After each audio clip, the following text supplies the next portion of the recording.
In this video, I'm going to show you how to clean the printhead of your Epson XP 8700 series using the automatic inbuilt feature of this printer.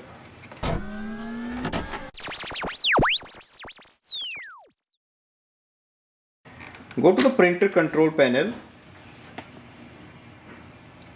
You can click on the home button and then scroll ahead, select maintenance. You will see the option printhead cleaning and power cleaning. These are two inbuilt features. You should be using the printhead cleaning first because it always uses less ink and less time. If that doesn't work, then you should be going for the power cleaning. So click on the start. It's going to take around 4 minutes for that.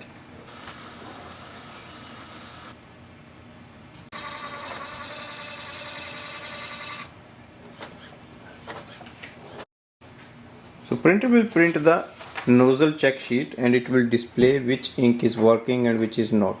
In case all of the inks are working, then we have to finish this process. If it's not showing up, then you can repeat this process again. Just select the correct option and it will work accordingly. In case even that doesn't fix, then you can do the power cleaning. So this way we can do the automatic printhead cleaning of this printer to unclog the nozzles, and then we can start our normal printing. Thanks for watching.